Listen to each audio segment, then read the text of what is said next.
ನಬಾರ್ಡ್ನ ಪೂರ್ಣ ರೂಪವೇನು? ಉತ್ತರ: ರಾಷ್ಟ್ರೀಯ ಕೃಷಿ ಮತ್ತು ಗ್ರಾಮೀಣಾಭಿವೃದ್ಧಿ ಬ್ಯಾಂಕ್. ನಬಾರ್ಡ್ ಯಾವಾಗ ಸ್ಥಾಪನೆಯಾಯಿತು? ಉತ್ತರ: 1982. ನಬಾರ್ಡ್ನ ಕೇಂದ್ರ ಕಚೇರಿ ಎಲ್ಲಿದೆ? ಉತ್ತರ: ಮುಂಬೈ. ನಬಾರ್ಡ್ ಅನ್ನು ಯಾವ ಸಮಿತಿಯ ಶಿಫಾರಸ್ಸಿನ ಆಧಾರದ ಮೇಲೆ ಸ್ಥಾಪಿಸಲಾಯಿತು? ಉತ್ತರ: ಬಿ. ಶಿವರಾಮನ್ ಸಮಿತಿ.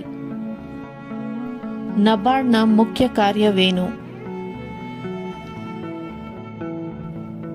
ಉತ್ತರ: ಕೃಷಿ ಮತ್ತು ಗ್ರಾಮೀಣ ಅಭಿವೃದ್ಧಿಗಾಗಿ ಹಣಕಾಸು ಒದಗಿಸುವುದು, ಗ್ರಾಮೀಣ ಸಾಲ ಸಂಸ್ಥೆಗಳನ್ನು ನಿಯಂತ್ರಿಸುವುದು ಮತ್ತು ಮೇಲ್ವಿಚಾರಣೆ ಮಾಡುವುದು.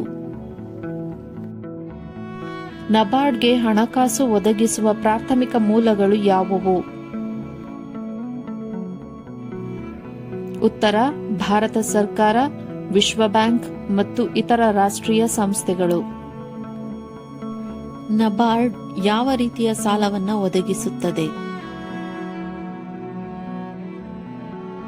ಉತ್ತರ: ಅಲ್ಪಾವಧಿ, ಮಧ್ಯಮಾವಧಿ ಮತ್ತು ದೀರ್ಘಾವಧಿಯ ಸಾಲಗಳು.